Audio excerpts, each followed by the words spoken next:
وأزواجه وأولاده وذريته بالفاتحة. أعوذ بالله من الشيطان الرجيم. بسم الله الرحمن الرحيم. الحمد لله رب العالمين الرحمن الرحيم مالك يوم الدين. إياك نعبد وإياك نستعين اهدنا الصراط المستقيم صراط الذين أنعمت عليهم غير المغضوب عليهم ولا الضالين.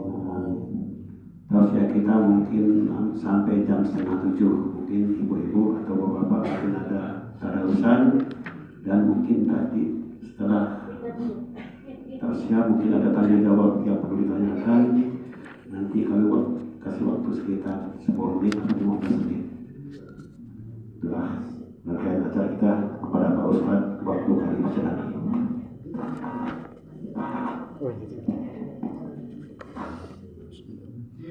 Bismillahirrahmanirrahim. Assalamualaikum warahmatullahi wabarakatuh. Alhamdulillahi rabbil alamin. Wa bihi nasta'inu ala umurid dunya waddin wa ala alihi wa ashabihi ajma'in. Allahumma salli wa sallim ala sayyidina Muhammad wa ala ali sayyidina Muhammad. Ashhadu an la ilaha illallah al-malikul haqqul mubin wa ashhadu anna Muhammadan abduhu wa rasuluhu sadiqul wa'dil amin.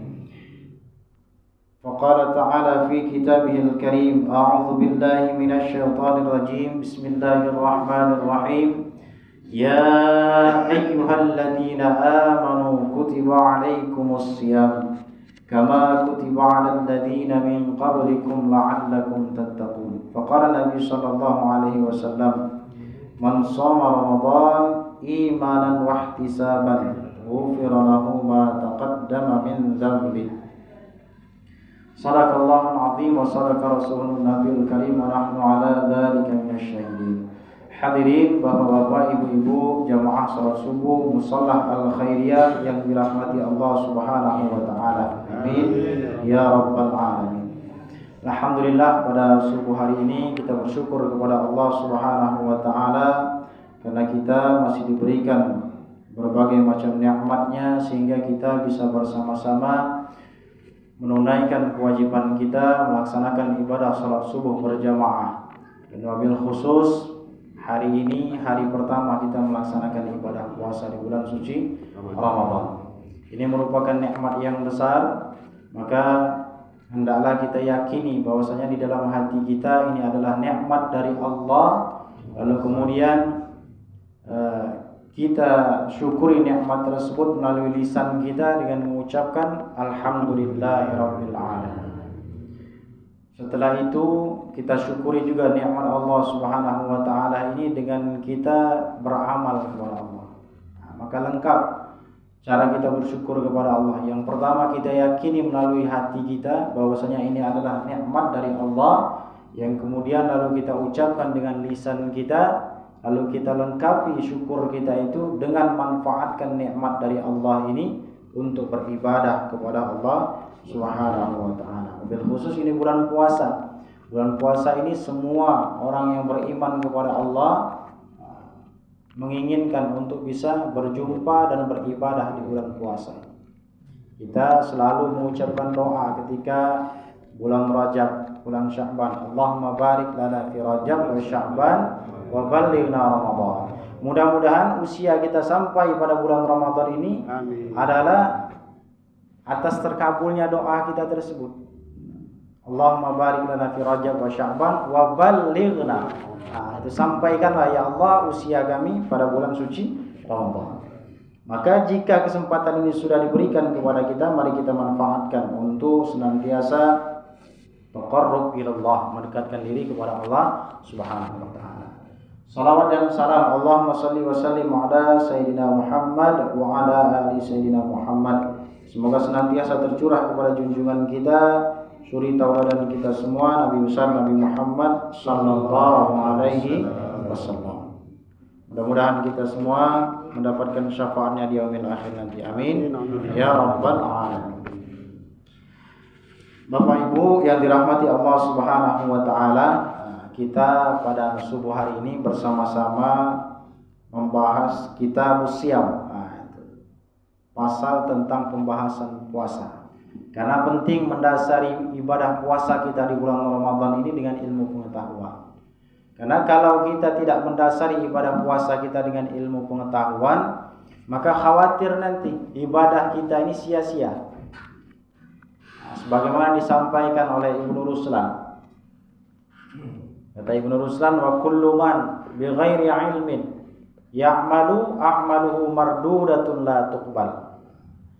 Siapa saja yang dia beramal bighairi ilmin, tanpa dasar ilmu pengetahuan, artinya ngasal bae dia ibadah dakati ilmu pengetahuan, maka a'maluhu mardudatun, amalnya tersebut mardudatun, tertolak. Mardudatun la tuqbal. La tuqbal itu artinya tidak diterima oleh Allah Subhanahu wa taala. Artinya penting sekali bagi kita untuk mendasari ibadah kita kepada Allah itu dengan ilmu pengetahuan. Jangan mereka-reka. Jangan kita reka-reka saja, misalkan batal atau tidak puasanya. Nah, kemudian apa saja rukun puasa. Yang seperti itu tidak diperkenankan. Walaupun bagi orang yang awam tetap dikatakan sah puasanya, tapi kita tidak terus-menerusan ingin seperti itu. Tentunya kita ingin lebih berkualitas ibadahnya kepada Allah Subhanahu wa taala. Maka mungkin tidak panjang pembahasan. Ini sedikit ini pembahasan tentang puasa karena ini memang matannya. Kalau dalam literatur kitab-kitab fikih itu, kalau dia berbentuk matan itu tipis pasti kita. Pembahasannya sedikit. Karena matan itu kalau bahasa kitanya garis besarnya saja. Tinggal nanti syarahnya itu penjelasan. Nah, penjelasan itu mungkin yang panjang. Nah, tapi insya Allah pada subuh hari ini kita tidak panjang-panjang. Mungkin nanti ada tanya jawab. Nah, kalaupun ada yang kurang jelas apa yang kami sampaikan, nanti silakan kita diskusikan bersama-sama. Kalau nanti tidak bisa kami menjawabnya, maka mohon dimaafkan dulu. Nanti kita cari dulu jawabannya. Baik Bapak Ibu jamaah salat subuh yang dirahmati Allah Subhanahu wa taala. Ini yang standar saja. Mungkin kita semua sudah tahu, tetapi hanya untuk mengulang saja supaya lebih meyakinkan kita di dalam beribadah, melaksanakan ibadah puasa di bulan suci Ramadan. Nah, sebagaimana disebutkan oleh Imam Abu Syuja. Imam Abu Syuja ini penulis kitab ini. Ini Matan Takrib. Matan Takrib ini kalau di pondok-pondok pesantren itu kitab yang paling pertama sekali dibahas tentang hukum-hukum fikih. Maka pembahasannya sedikit. Lalu kemudian memang diperuntukkan untuk orang-orang pemula yang kira-kira baru akan mendalami ilmu-ilmu fikih. Maka dasarnya itu biasanya Matan Takrib yang dibaca. Di sini dijelaskan wa syaraitu wujubis siyami thalathatu asya. Syarat-syarat wajib melaksanakan ibadah puasa itu kalau di sini dijelaskan thalathatu asya, 3 macam. Tetapi di beberapa literatur yang kami baca dalam kitab fikih itu bermacam-macam. Ada yang mengatakan 4. Termasuk di sini memang disebutkan 3, tapi sebagai pelengkapnya disebutkan 4. Nanti kita jelaskan wa syaraitu wujubis siyami thalathatu asya. Dan syarat-syarat wajib untuk seseorang melaksanakan ibadah puasa. Artinya kalau syarat wajib, ketika syarat ini terpenuhi maka barulah dihukumi wajib bagi seseorang itu untuk melaksanakan puasa. Tetapi kalau syarat ini tidak terpenuhi maka seseorang itu belum dikatakan wajib untuk berpuasa. Maka disebutkan syarat yang pertama al-Islam. Yang pertama harus beragama Islam. Itu yang pertama. Lalu pertanyaannya, bagaimana seandainya kalau orang yang tidak Islam, apakah mereka juga diwajibkan berpuasa? Tidak diwajibkan, tetapi tidak wajibnya mereka itu bukan berarti tidak dituntut di yaumil qiyamah nanti. Mereka tetap akan dimintai pertanggungjawaban. Tetapi memang khitab perintah sholat, perintah puasa itu memang dikhususkan hanya untuk orang yang beragama Islam. Kita semua hafal dalilnya itu di dalam Al-Quran. Ya ayyuhalladzina amanu. Wahai orang-orang yang beriman. Artinya di sini yang diajak bicara oleh Allah itu adalah untuk orang yang beriman. Yang beriman dimaksudkan ini adalah percaya kepada Allah dan mengimani bahwasanya Nabi Muhammad SAW itu adalah utusan Allah. Ini yang dimaksud dengan beriman di sini. Karena kalau kita secara umum iman itu orang yang berbeda akidah dengan kita, dia juga mengatakan beriman. Ya.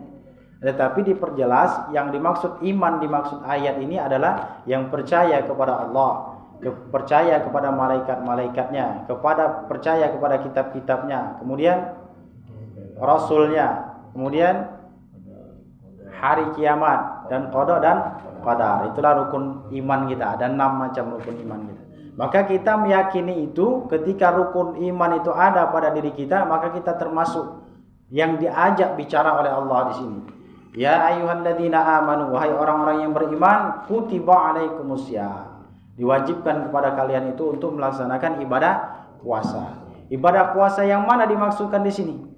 Ibadah puasa bulan Ramadan. Itulah yang disyariatkan wajib kita melaksanakannya. Walaupun nanti ada turun-turunannya, misalkan nazar itu termasuk wajib juga. Tetapi ayat ini secara khusus menjelaskan tentang puasa Ramadan. Bukan puasa yang lain, tetapi puasa Ramadan. Kama kutiba 'alal ladzina min qablikum la'allakum tattaqun. Sebagaimana diwajibkan kepada orang-orang sebelum kalian. Nah, orang-orang sebelum kalian itu maksudnya umat-umat Nabi terdahulu. Mereka juga sudah berpuasa. Seperti Nabi Daud alaihissalam itu terkenal puasanya kan? Sehari puasa, sehari tidak. Artinya memang nabi-nabi terdahulu dan umat-umatnya itu sudah diwajibkan bagi mereka untuk berpuasa. Bukan hanya kita saja. Umat-umat Nabi terdahulu sudah juga wajib melaksanakan ibadah puasa.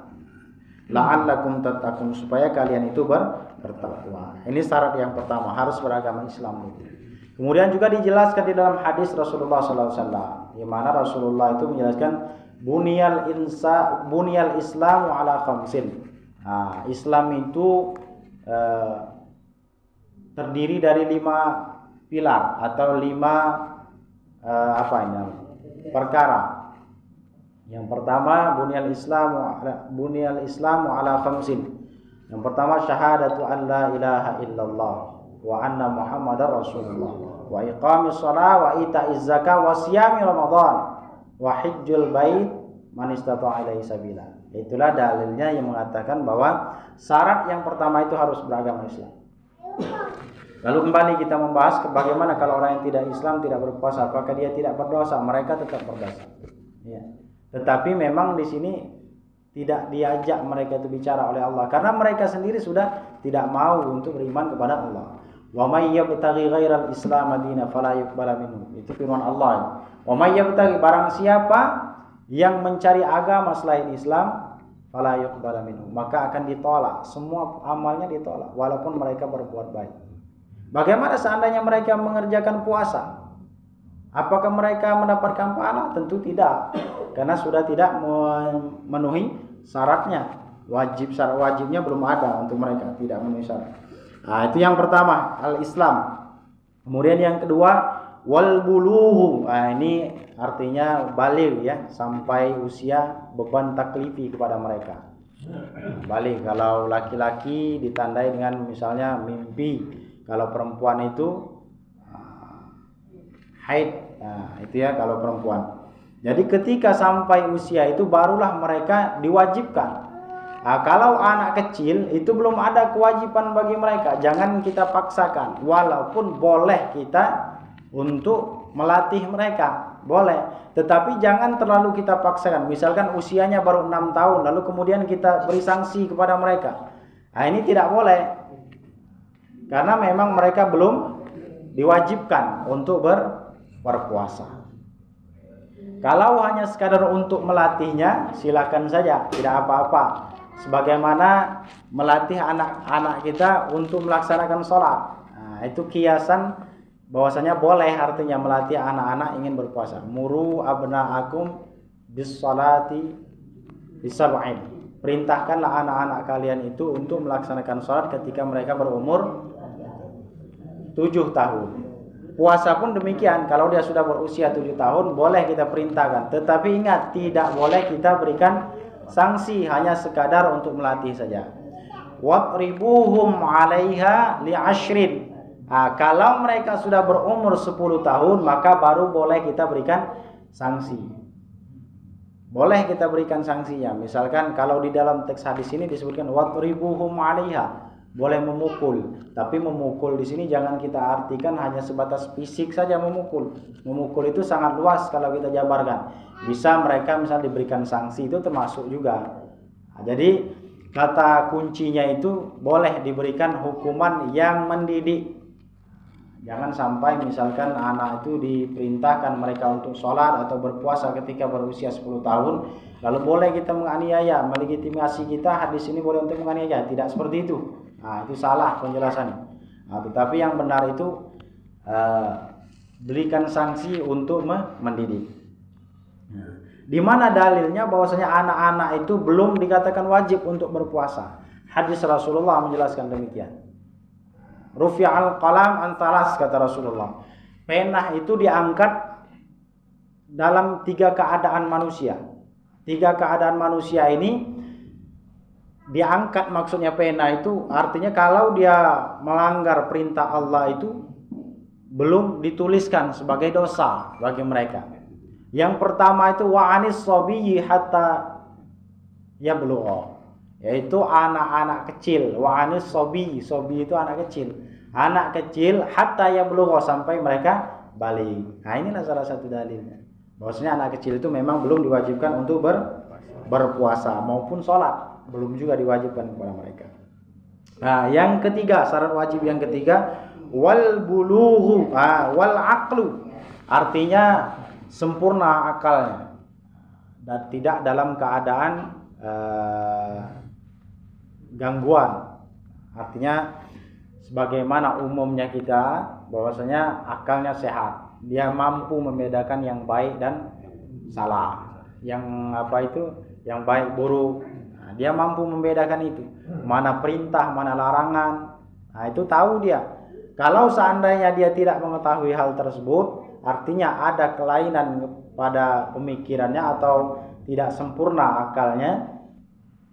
Bisa dikatakan bisa jadi sempurna pikirannya, sehat seperti kita, tetapi tidak sampai dakwah kepada mereka. Tidak sampai kepada mereka dakwah tentang Islam itu belum sampai, maka tidak diwajibkan bagi mereka. Contoh misalnya berada di pedalaman hutan, hanya dia saja yang dalam hutan itu, tidak ada yang menjangkaunya untuk menyampaikan Islam, walaupun akalnya sempurna, tetapi dia tidak mengetahui hal itu karena tidak ada yang memberitahu, maka belum dikatakan wajib bagi mereka sampai kepada mereka ketika sampai ilmu pengetahuan tentang Islam, barulah di situ dikatakan wajib. Di mana letaknya bahwasanya Rasulullah menjelaskan belum wajib kepada mereka yang akalnya tidak sempurna, sama seperti dalil yang disebutkan yang kedua tadi, wal aqlu. Dalilnya itu rufi'al qalam an thalas wa 'anis sabi hatta yablugha wa 'anil majnuni hatta yafiqa. Orang yang gila, majnun itu gila, hatta yafiqa, sampai mereka itu waras kembali.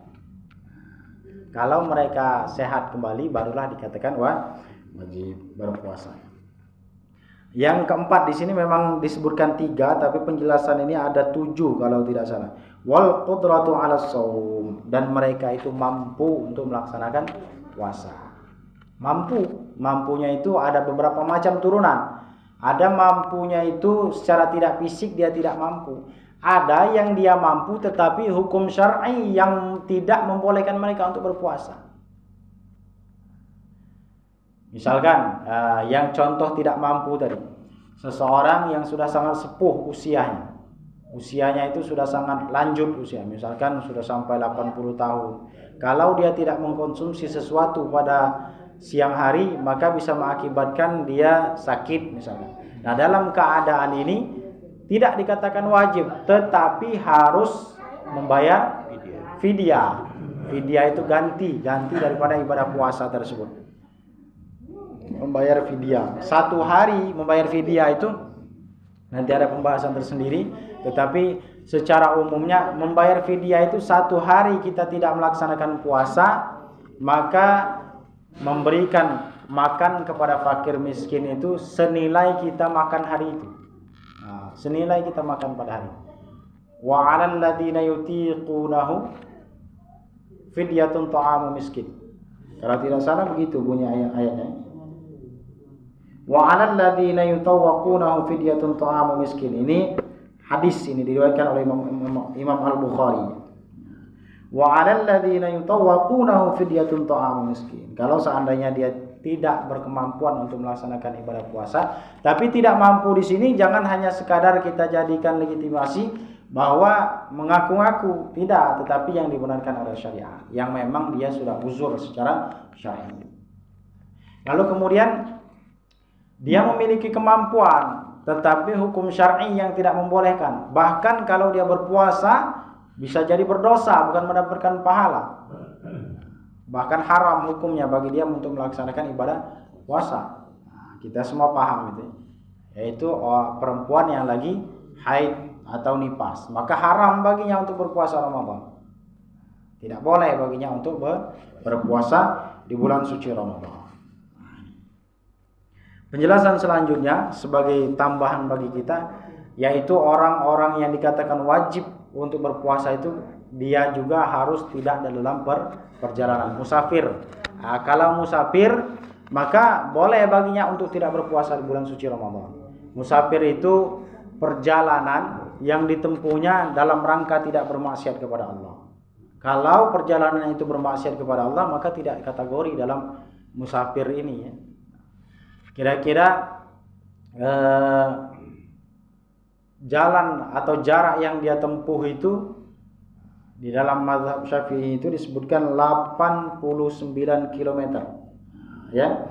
89 km perjalanannya, maka boleh baginya untuk tidak berpuasa. Kalau dia tidak mampu, artinya berat dalam perjalanan itu. Kan di zaman Rasulullah belum ada seperti kita sekarang ini. Nah, di zaman Rasulullah itu jalan kaki atau naik onta. Tentunya kalau 89 km ditempuh dengan berjalan kaki, tentu kita akan mengalami haus misalkan. Itu membutuhkan tenaga. Tetapi secara umumnya kalau sudah memenuhi jarak ini 89 km, maka boleh bagi kita untuk berbuka. Walaupun jaraknya ditempuh misalkan dengan pakai mobil. Pakai mobil mungkin sekitar 2 jam kurang lebih ya. Tetap boleh bagi kita untuk berbuka. Kalau seandainya kita ingin berbuka. Maka ada sahabat itu yang bertanya kepada Rasulullah ketika menanyakan tentang perjalanan atau safar ini ya. Ya Rasulullah, saya sanggup katanya untuk berpuasa walaupun dalam keadaan safar, dalam keadaan musafir. Kata Rasulullah, kalau ingin berpuasa itu silakan, tetapi berbuka itu lebih baik karena itu adalah keringanan dari Allah Subhanahu wa taala. Kalaupun seandainya mampu, kata Rasulullah, tidak apa-apa, silakan teruskan puasanya. Kalau seandainya dia tidak mampu, silakan saja, mau berbuka silakan saja. Itu adalah keringanan dari Allah Subhanahu wa taala. Nah, ini penjelasan tentang ini. Kemudian yang haid dan nifas tadi tentu di situ haram untuk melaksanakan ibadah puasa. Nah, maka apabila syarat-syarat ini terpenuhi, seseorang itu baru dikatakan wajib untuk melaksanakan ibadah puasa. Kalau salah satu syarat ini tidak terpenuhi, boleh baginya untuk tidak berpuasa. Kalau salah satunya, boleh dia tidak berpuasa. Kemudian kita lanjutkan di sini, disebutkan oleh Imam Abu Syuja ini, wa faraidus shaumi arba'atu asya. Dan rukun-rukun puasa itu ada 4 perkara, ada 4 hal. Itu rukun puasa. Rukun puasa itu ketika kita sedang melaksanakan puasa, itu di dalam pelaksanaan ibadah kita itulah rukun namanya. Di dalam kita pelaksanaan ibadah puasa itu ada 4 kalau di sini disebutkan. Yang pertama niat. Niat ini adalah rukun. Kalau tidak berniat maka tidak dikatakan puasa baginya. Niat itu bagaimana? Kita semua hafal ya. Nawaitu shaum maghrib an ada fardhi syahri ramadhan hadhihi sanati lillahi ta'ala. Itu niat kita di dalam melaksanakan ibadah puasa. Niat ini letaknya di dalam hati kita. Boleh kita melaksanakan atau membaca niat ini atau berniat ini walaupun sebelum kita melaksanakan makan sahur. Misalkan habis sholat isya kita langsung berniat, silakan saja, boleh. Karena batas niat puasa itu dari tenggelamnya matahari sampai terbitnya fajar. Terbitnya fajar itu subuh ya. Tenggelamnya matahari itu maghrib, maksudnya begitu. Jadi kalau setelah sholat maghrib boleh saja, khawatir nanti takut lupa kita berniat, silakan saja baca niatnya, tidak apa-apa. Jadi ketika kita makan sahur nanti walaupun tidak berniat lagi, insya Allah sah puasa kita. Ini yang pertama, yaitu niat. Penting kita berniat ini karena hadis Rasulullah menjelaskan man lam yubayyitis siyam hatta qabla tulu'il fajri fala siyamalah. Barang siapa yang dia tidak berniat melaksanakan ibadah puasa sampai matahari terbit, artinya sampai waktu subuh, dia tidak berniat walaupun dia makan sahur, tetapi tidak ada niatnya untuk melaksanakan puasa, fala siyamalah, maka tidak ada puasa baginya. Walaupun diwajibkan bagi mereka untuk menahan makan dan minum, tetapi fala siyamalah, maka baginya tidak ada puasa. Penting artinya niat ini, harus kita perhatikan betul niat ini. Maka sebelum kita makan sahur itu ingat niat kita. Ingat niat kita. Kita niatkan bahwasanya kita ingin berpuasa di esok harinya. Kalau kita sampai lupa, konsekuensinya puasa kita tidak bernilai di sisi Allah Subhanahu wa taala. Ini yang pertama. Yang kedua, wal imsak 'anil akli wasyurbi. Imsak itu menahan artinya. Al imsaku 'anil akli wasyurbi, menahan diri dari makan dan minum. Ini kita semua paham ya. Wal jima'i, ini berhubungan suami istri. Wa ta'ammuril qayyi, yaitu muntah dengan sengaja. Maka kalau 4 hal ini kita lakukan, puasa kita itu batal. 4 hal ini. Tidak berniat, lalu kemudian tadi tidak makan dan minum, lalu kemudian berhubungan suami istri, muntah dengan sengaja. Apabila 4 hal ini tidak ada di dalam pelaksanaan ibadah puasa kita, atau kita laksanakan larangan ini, maka puasa kita batal. Ini sebetulnya kalau pengen dijelaskan semua syarah ini panjang. Ini ada semua, ayatnya ada, hadisnya ada, tentang tidak dibolehkan makan itu ya, ada semua di sini. Tapi panjang bahasan kita. Mungkin nanti ada tanya jawab ya. Ini tentang fardu puasa. Kemudian di sini ya hal-hal yang membatalkan puasa. Ini penting juga untuk kita bahas.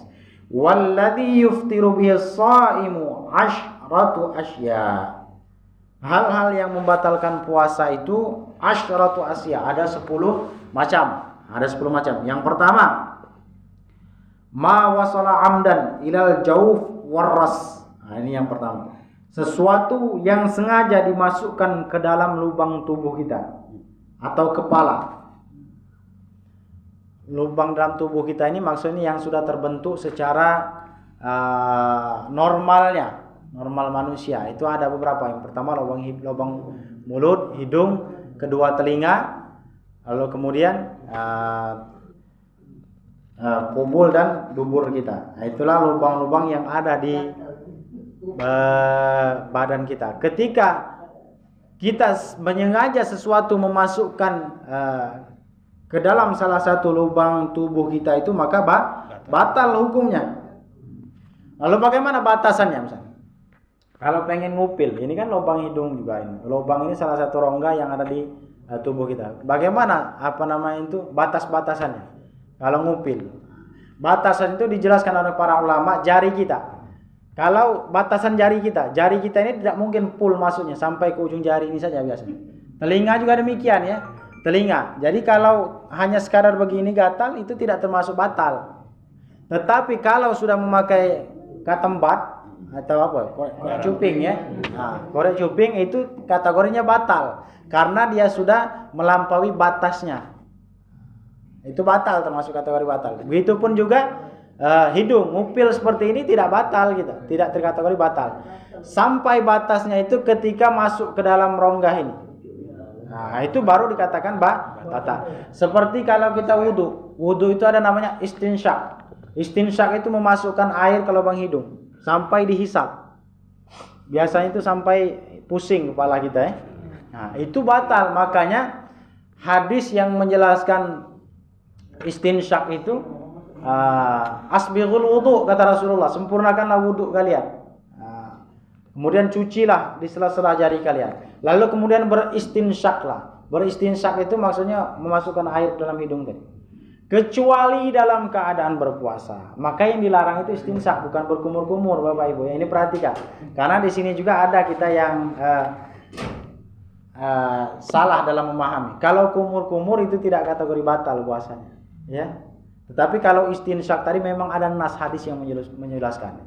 Ada hadisnya. Nanti kalau sempat waktunya kita baca hadisnya itu. Kita istinsyak. Kalau istinsyak memang tidak diperkenankan ketika berpuasa. Karena istinsyak itu memasukkan air sampai ke hidung, sampai ke rongga ini. Itu tidak boleh. Kemudian memasukkan sesuatu sampai ke tenggorokan. Jadi batasan itu kalau mulut kita itu tenggorokan ini, bukan mulut, tapi tenggorokan ini. Kalau dia sudah melewati tenggorokan ini maka batal puasanya. Kalau dia tidak sampai melewati tidak dikatakan batal. Misalkan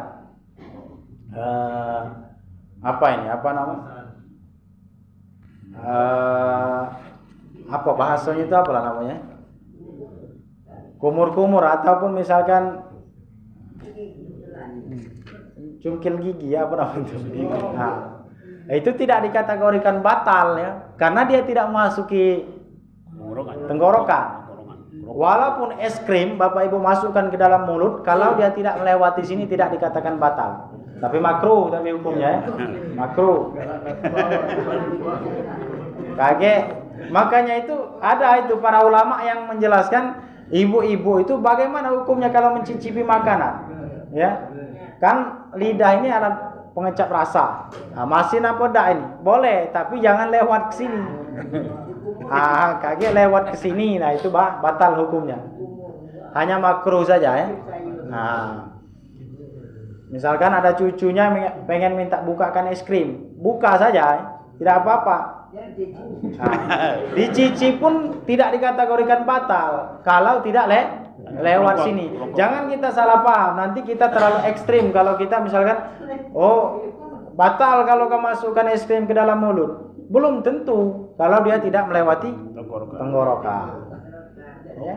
Jadi kerongkongan ini batasannya itu bukan mulut tapi kerongkongan batasannya itu. Maka ada pendapat para ulama itu yang menjelaskan tetap disunahkan untuk berkumur-kumur walaupun kita dalam keadaan berpuasa. Karena hadis tentang berkumur-kumur itu tidak ada batasnya, umum, ya. Laula an asyqa ala ummati la amartuhum bisiwak fi kulli wudu'in. Kalau seandainya tidak memberatkan bagi umatku kata Rasulullah, maka akan aku perintahkan mereka itu untuk selalu bersiwak di setiap kali mereka berwudu. Dalam rangka melaksanakan sholat tentunya ya. Nah, maka hadis ini tidak ada batasannya. Dalam keadaan berpuasa pun kita masih disunahkan untuk bersiwak atau berkumur-kumur ya. Masih tetap disunahkan. Lalu kemudian ada yang menjelaskan. Ini sebetulnya terlalu panjang bahasanya. Nah, ada memang dijelaskan. Tetapi penjelasan itu bukan hadis tentang wudu yang diambil oleh para ulama itu.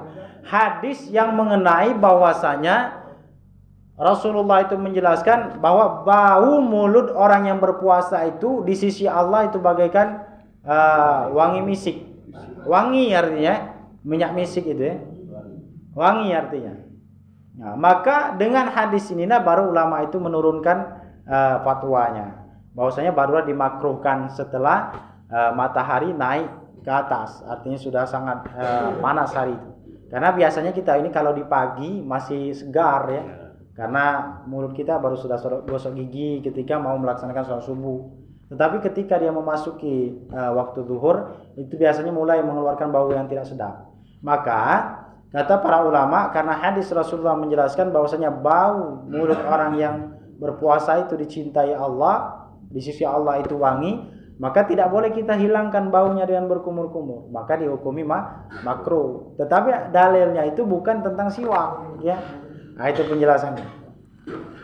Nah, ini masalah batasan-batasan tadi. Lalu kemudian memang agak sedikit pembahasannya agak sedikit mungkin singkuh kami menjelaskannya, tapi penting untuk kami jelaskan. Bagaimana kalau seandainya orang yang memasukkan sesuatu ke dubur kita, seperti misalkan apa itu untuk orang yang susah buang air besar itu apa namanya? Dul kolak ya? Iya, ada kan alat untuk dimasukkan. Nah, itu batal hukumnya kalau kita memasukkan itu ke dalam dubur kita. Karena itu sudah memasuki batasan. Maka batal bagi kita, maka tidak boleh kalau lagi berpuasa. Ataupun yang lainnya, misalkan memasukkan obat, itu tidak boleh juga melalui jalan itu. Tetapi kalau disuntikkan ke selain dari rongga yang ada di tubuh kita boleh ya. Misalkan bersuntik, itu tidak kategori batal. Nanti ada pembahasan di dalam fiqhul haya. Fiqhul haya ini Bapak Ibu luas sekali bahasannya ya.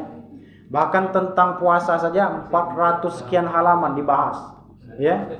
Tentang puasa. Di situ didetail semua, yang batal seperti apa, yang tidak batal seperti apa. Itu ditulis oleh orang Indonesia asli ya. Ahmad Sarwat, Ustaz Ahmad Sarwat. Nah, beliau itu ahli fikih, menulis kitab Fiqhul Haya itu 18 jilid. Bahasa Indonesia, tidak susah gitu bacanya, ya. Nah, harganya kalau tidak salah 2.500.000 sekian. Full maksudnya, full 18 jilid itu. Nah, kata Ustaz Abdul Somad kalau naik harga ada tanggung jawab aku. Yang aku tahu sekadar itu baik 2.500.000 sekian atau 2.600.000 full ya. 18 jilid. Kurang lebih 18 jilid itu 18.000 kalau tidak salah halamannya itu. Saking tebalnya kitab itu ya. Kira-kira deretan lemari itu penuh ya, yang atas itu. Kitabnya itu sangat lengkap sekali dibahas. Nah, sangat lengkap sekali. Kami ada kitabnya itu tentang puasa itu ada 400 sekian halaman. Detail sekali dijelaskan di situ. Nah, ini yang pertama tadi. Kemudian yang kedua, nah ini juga dijelaskan. Memasukkan obat lewat kubul dan atau dubur. Nah, seperti yang dijelaskan tadi, memasukkan obat lewat kedua jalan tersebut, maka haram hukumnya. Lalu wal qai'u amdan. Qai'u amdan itu muntah dengan sengaja. Muntah dengan sengaja. Kalau tidak sengaja tidak apa-apa muntah. Misalkan tercium bau tapi tidak disengaja, tercium bau yang sangat menyengat sehingga membuat kita mual lalu kemudian muntah. Tidak batal, cukup kita kumur-kumur saja ya. Cukup kita kumur-kumur saja. Yang disengaja itu misalkan bisa jadi ya masukkan sesuatu ke rongga tenggorokan kita sehingga kita muntah, ataupun sengaja kita ambil sesuatu bau yang tidak menyenangkan kalau kita cium kemudian membuat kita muntah ya. Nah, itu juga termasuk al-qai'u amdan juga, yaitu muntah dengan sengaja. Wal wad'u amdan, yaitu bersetubuh atau berhubungan suami istri juga batal. Lalu kemudian juga ini disebutkan di sini wal inzalu anil mubasyarah. Inzal itu keluarnya sperma bagi laki-laki dengan sengaja. Dengan sengaja itu batal hukumnya. Bagaimana kalau di siang hari misalkan mimpi lalu kemudian keluar sperma? Tidak batal karena di sini disebutkan disengaja. Wal inzalu an mubasyaratan disengaja. Wal haid yaitu haid dan nifas. Haid dan nifas itu batal juga. Wal junun gila. Gila misalkan malamnya dia berniat puasa. sehat sampai jam 12. Setelah jam 12 stres misalkan dia. Gila. Pada saat itu juga batal puasanya. Konslet ya. Konslet. Atau mabuk. Ya, mabuk. Mabuk di sini artinya bukan mabuk seperti kita di mobil. Artinya mabuk itu yang membuat pikiran kita itu tidak normal ya. Kacau lah kira-kira itulah bahasa mudanya. Maka batal puasanya pada saat itu. Kemudian di sini dijelaskan wariddatu. Ridda ini keluar dari agama Islam, murtad. Kalau murtad secara otomatis sebagainya batal untuk berpuasanya. Nanti silakan ditanyakan kalau seandainya belum jelas. Karena kalau kita ingin jabarkan semua lumayan juga memakan waktu panjang juga. Kita lanjutkan dulu yang terakhir mungkin, walaupun di sini masih banyak bahasan. Tapi ini yang terakhir bahasan kita, mungkin ini juga yang penting. Wa yustahabbu fi shaumi thalathatu asya. Disunnahkan di dalam puasa itu ada 3 perkara. Ta'jilul fitri. Itu sunnah hukumnya. Ta'jilul fitri itu artinya menyegerakan berbuka. Menyegerakan berbuka. Berbuka tidak boleh ditunda-tunda. Tetapi jangan kita salah pahami menyegerakan di sini harus pada waktunya ya. Kakek nanti kita salah pemahaman. Karena di sini dijelaskan menyegerakan berbuka berarti jam 12 tidak boleh berbuka, tidak boleh seperti itu. Tetapi maksudnya masuk waktu berbuka segera berbuka. Setelah kalau kita ini enak ditandai dengan azan. Setelah Allahu Akbar maka segera berbuka. Jangan nanti dulu misalnya sholat dulu. Lewat 15 menit. Ini tidak mengikuti sunnah walaupun tidak haram hukumnya ya. Tetapi disunahkan bagi kita untuk segera untuk berbuka. Wa ta'khirus sahur. Ini juga mengakhirkan waktu sahur. Mengakhirkan waktu sahur. Mengakhirkan ini juga masih dalam batas waktunya maksudnya. Jangan nanti sudah azan baru sahur. Ini tidak masuk kategori di dalam penjelasan ini ya. Artinya masuk waktu ya. Ngakali. Itu ngakali namanya. Makanya penting, artinya penting. Kalau seandainya kita baca kitab ataupun buku penting untuk dijelaskan. Karena bisa jadi salah paham nanti. Seperti tadi, wa ta'khirus sahur berarti boleh mengakhirkan sahur ini. Jam 6 baru sahur kayaknya. Ini tidak boleh. Maka mengakhirkan waktu sahur. Bagaimana batas waktu sahur itu? Batasnya itu waktu azan. Ya, batas sahur itu boleh kita bersahur. Bukan imsak ya. Karena kita sering kita salah pahami. Imsak itu masih boleh kita ngopi ya. Boleh saja silakan, tidak ada halangan di situ. Ya. Peringatan saja untuk kehati-hatian, maka boleh. Arti imsak itu artinya puasa Bapak Ibu ya. Coba kita perhatikan arti puasa itu. Arti puasa menurut syariat itu al-imsaku naharan anil muftirati biniyatin. Menahan diri dari hal-hal yang membatalkan puasa. Imsak namanya. Menahan diri di siang hari dari membatalkan puasa biniyatin dengan niat. Itulah arti puasa secara syariat. Imsak itu artinya sudah puasa. Tapi imsak yang dimaksudkan di dalam kebiasaan kita itu, imsak itu artinya untuk kehati-hatian saja. Tetapi kalau seandainya baru bangun, sudah ada sholawat tahrim itu, assalatu wassalamu alaihi, baru masih boleh kita, ya. Kalau masih ada sempat 10 menit biasanya itu ya. 10 menit itu lumayan panjang waktunya untuk kita makan sahur, ya. Masih boleh. Tetapi alangkah lebih baiknya kalau waktu imsak itu kita gunakan untuk menggosok gigi misalkan, ya. Supaya tidak ada lagi bekas-bekas makanan di mulut kita. Maka mengakhirkan sahur sunnah hukumnya. Wa tarkul hajri minal kalam. Ini sunnah juga hukumnya. Tarkul hajri minal kalam ini meninggalkan perkataan-perkataan yang buruk, meninggalkan perkataan-perkataan dusta. Itu harus kita hindari ketika berpuasa. Mungkin itu pembahasan kita secara singkatnya. Di sini masih kalau kita bahas semua masih banyak di sini pembahasannya. Tetapi mungkin itu saja 3 hal itu yang harus kita pahami. Yang pertama itu wajibnya puasa. Wajibnya puasa itu secara singkatnya kalau di dalam kitab ini dijelaskan ada 4. Al-Islam, baligh, kemudian berakal, lalu kemudian mampu untuk berpuasa. Kalaupun ingin kita tambah boleh, misalkan tidak dalam keadaan musafir tadi, tidak dalam keadaan perjalanan, tidak dalam keadaan safar, kemudian tidak dalam keadaan haid dan nifas. Kemudian lagi kita tambah misalkan tidak dalam apa ini? Nah, apa itu? Yang selanjutnya itu Islam, balik, berakal, mampu, tidak dalam keadaan haid. Ada 7 itu disebutkan di dalam fiqhul haya itu. Tidak adalah haid, nifas, itu ya, haid dan nifas. Maka tidak diwajibkan bagi mereka yang ada dalam keadaan 7 keadaan ini untuk berpuasa. Fardu puasa, rukun puasa tadi disebutkan di dalam kitab ini ada 4. Niat, menahan diri dari makan dan minum, dan kemudian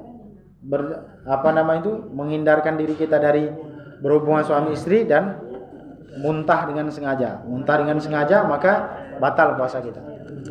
Mungkin itu penjelasan secara singkat. Kalaupun ada yang belum jelas silakan ditanyakan. Kalau bisa kami jawab, insyaallah kami jawab. Silakan kami kembalikan kepada moderator.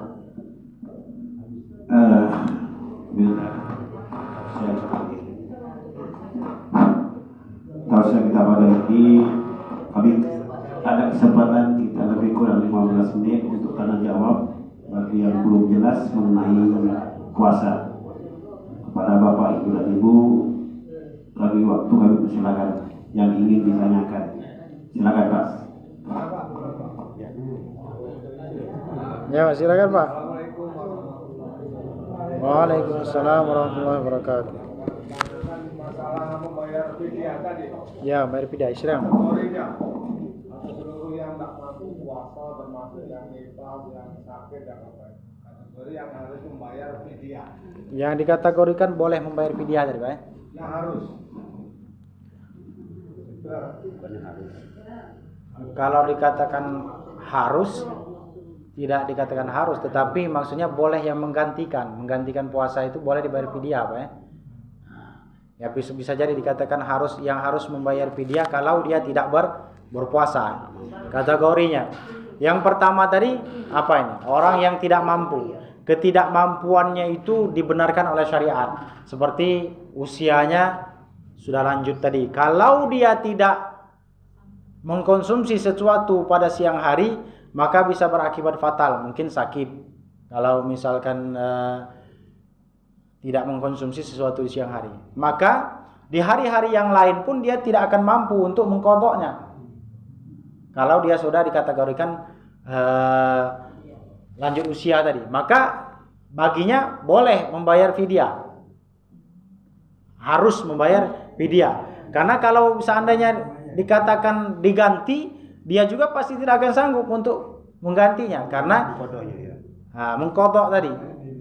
Ini yang pertama, orang yang sudah sangat sepuh. Lalu kemudian sakit yang memungkinkan baginya untuk tidak bisa mengqadha'nya.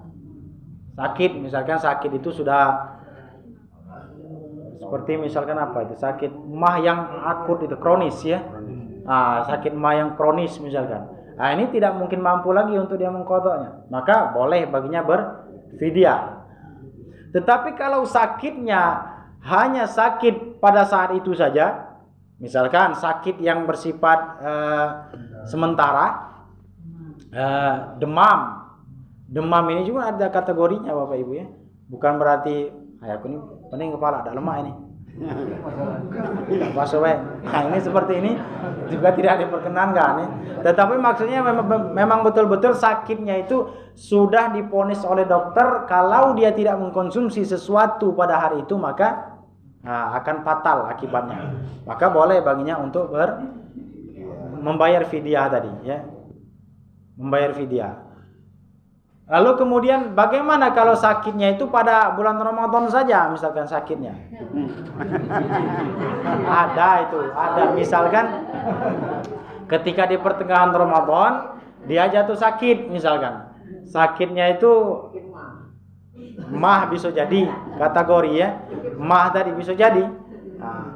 Kalau dia mah itu sudah parah ya. Tapi pada saat itu saja dia sakitnya misalnya. Ketika selesai Ramadan dia sehat, maka qada baginya, tidak fidyah. Qada tadi ya, mengganti di hari yang lain.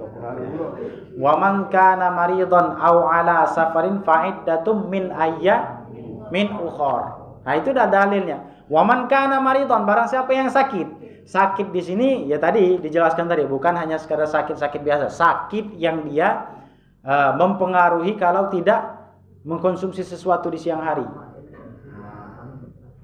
Seperti ada kan memang itu ada orang yang tiba-tiba sakit, misalkan sakitnya itu banyaklah macam. Kebetulan di bulan Ramadan dia jatuh sakit. Tetapi setelah selesai Ramadan dia sehat kembali. Maka baginya diganti puasanya. Qada, tidak fidyah. Kecuali kalau sakitnya sudah menaun. Sakit yang sudah menaun tadi misalkan seperti makronis tadi ya. Makronis tadi walaupun dia di hari-hari yang lain pun tetap akan sakit dia kalau tidak mengkonsumsi sesuatu ya. Nah, maka boleh fidyah baginya. Kemudian juga ibu-ibu yang menyusui ya. Ibu-ibu yang menyusui. Yang menyusui di sini kalau dia khawatir terhadap bayinya. Itu memang ada pembahasannya. Ada kalau di mazhab Syafi'i itu dia menyusui kalau kekhawatirannya dua. Mohon maaf, maksudnya yang hamil itu, yang hamil. Wanita yang hamil. Wanita yang hamil itu kalau khawatiran dua, khawatir yang pertama khawatir dengan kandungannya, khawatir yang kedua itu khawatir terhadap dirinya. Maka dia qada dan fidyah. Dua dia. Qada untuk dirinya, fidyah untuk bayinya. Double dia. Tapi kalau untuk menyusui, fidyah saja. Bayar fidyahnya. Bayar fidyah kalau untuk menyusui. Nah, inilah secara singkat kira-kira yang dibolehkan untuk membayar fidyah tadi. Ya, tidak setiap orang meninggalkan puasa itu boleh membayar fidyah. Ada ketentuannya, tidak semuanya. Seperti misalkan wajib yang seperti sakit yang bersifat sementara tadi. Kalau sakit yang bersifat sementara tadi, artinya di hari-hari yang lain dia sehat. Bisa dikodok puasanya. Kemudian yang bersangkutan tidak mampu membayar, itu siapa yang berhak membayarkan? Ahli warisnya. Ahli waris. Nah, kalau dia misalkan tidak ada kemampuan ekonomi untuk membayar, maka ahli warisnya membayarkan ya. Membayarkan untuk orang tuanya. Nah, itu Pak ya. Kalau dia tidak mampu, Bayarkan fidyah, dan dia pun bayar ke puasanya. bayarkan fidyahnya. Bayarkan fidyahnya. Misalkan orang yang berkewajiban terhadap orang tersebut, misalkan anak, ya, anak kita sakit. Nah, lalu kemudian dia tidak mampu untuk berpuasa karena mungkin sakitnya seperti tadi, sakit yang lama tadi ya, bukan sakit yang bersifat sementara tadi. Maka yang memberikan fidyahnya itu orang tuanya ya. Kemungkinan anaknya juga tidak mampu kalau anak belum bisa mencari nafkah ya. Umur 15 tahun misalkan. Dia tidak mampu untuk mencari, belum dikategorikan mencari nafkah tadi ya. Belum dikategorikan dia mampu mencari nafkah, maka orang tuanya yang membayarkan fidyahnya. Kalau istri, maka suaminya yang membayarkan fidyah. Nah, itu mungkin kira-kira. Kalau misalkan dia orang tua kita, berarti kita yang membayarkan fidyah. Kalau dia tidak sanggup. Kalau misalkan mertua kita juga yang membayarkan fidyahnya. Kalau dia tidak sanggup. Tetapi lihat dulu, kalau misal keturunan yang lain dia sanggup, anaknya dulu membayarkan fidyahnya. Ini mungkin kira-kira yang bisa kami jawab. Ya. Nilai fidyahnya itu tergantung apa yang kita makan pada hari itu. Satu hari, misalkan satu hari itu kalau di dalam kitab fikih memang disebutkan satu mud. Satu mud itu 4 apa namanya? Kami lupa istilahnya. Dulu tuh ada bahasanya itu. Satu mud itu 4. Lupa kami istilahnya. Lupa istilah fikih ada. Dulu sering kami membahas itu ya. Itu ada dalam pembahasan tentang zakat. Ya. 1 mud itu kira-kira kalau dikategorikan lebih Pak 1 kilo Pak, lebih 1 kilo. Dapat cantik 2 kilo setengah. Nah ya 1 mud itu 2,5 kilo ya.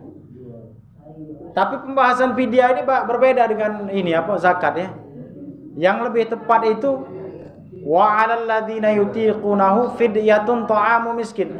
Fidyah ta'amu miskin, fidyah untuk memberi orang makan orang miskin. Nah, maka rumusan yang paling tepat itu sehari nilai dia makan sehari itu. Rumusan yang paling tepat itu. Ya pagi sampai sore tentunya, bukan sekali makan Pak, tetapi kalau dia 3 kali makan sehari itu berarti 3 kali. Kalau dia 4 kali makan sehari itu 4 kali, ya. Kebiasaan dia pada umumnya, ya. Misalkan kebiasaan dia umumnya itu makan pagi, kebiasaan dia misalkan bernilai 10.000 misalkan. Siangnya biasa dia makan bernilai 10.000. Nah, sorenya bernilai 10.000 berarti 30.000. Maka sifatnya itu statis, Pak ya. Apa? Tidak kategori merokok. Makanan pokok, Pak ya. Merokok tidak termasuk. Makanan pokok. Batal, Bro. Kerongkongan. Ya. Karena di sini disebutkan, Pak, To'am itu makanan pokok. Wa 'alal ladzina yutiqunahu fidyatun ta'amu miskin. Ta'amu miskin itu maksudnya makanan pokok, Pak ya. Nah, kalau rokok sama kopinya gratis itu, Pak ya. Tidak kategori masuk itu. Nah, itu makanan pokok ya, Pak. Makanan pokok kita. Jadi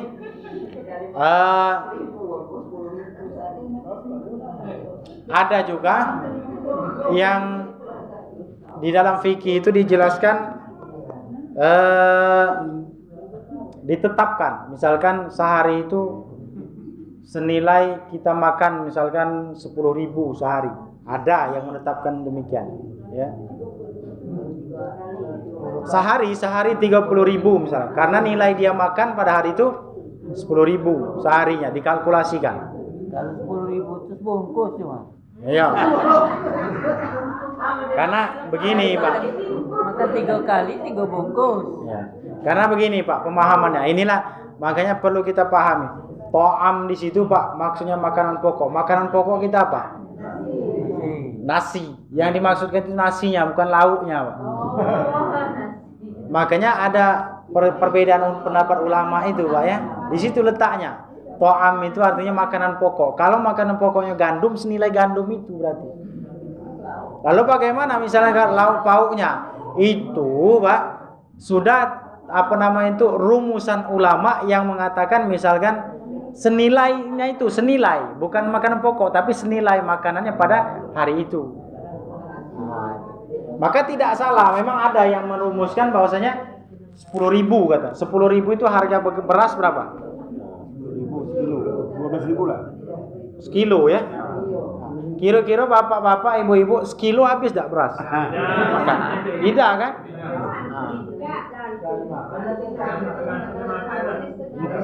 Tiga kali makan sekilo habis apa?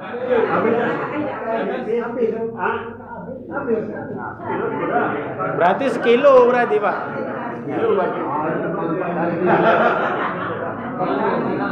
Kalau sekilo makan hebatnya itu kan sekilo makan itu. Ya.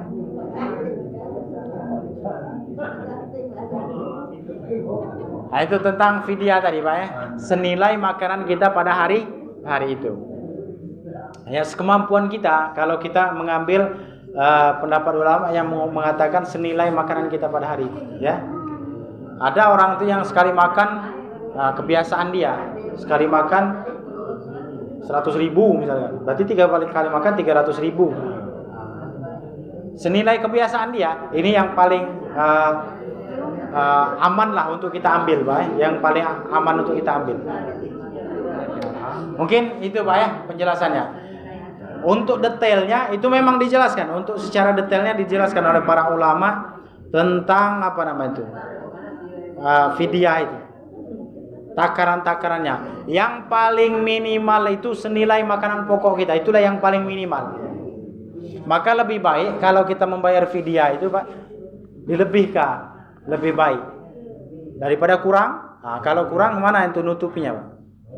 Lebih baik lebihkan. Seandainya ketentuan syariat ataupun rumusan para ulama, ijtihad dari para ulama yang mengatakan fidyah itu senilai makanan pokok kita, itu beras, berapa nilai beras yang kita makan sehari itu? Misalkan 10.000 tadi. Nah, kita lebihkanlah 15.000 misalkan. Karena lebih itu lebih aman. Kalau nilainya lebih, maka lebihnya itu sedekah bagi kita. Kalau kurang, nah ini kemana di akhirat kakek, Pak? Kita nak nyarinya. Nak nambahnya itu bingung gitu kalau di akhirat. Karena mungkin tidak makan nasi lagi mereka di akhirat. Nah itu, Pak ya, penjelasannya tentang fidyah. Masalah lanjut dulu Pak Ustaz. Mungkin bagi yang asma bukan bisa apa gimana batalkan puasa. Nah iya, yang apa? Ini obat asma itu ya. Obat asma. Obat asma itu tidak tahu karena kami belum pernah ngalami, jadi belum tahu.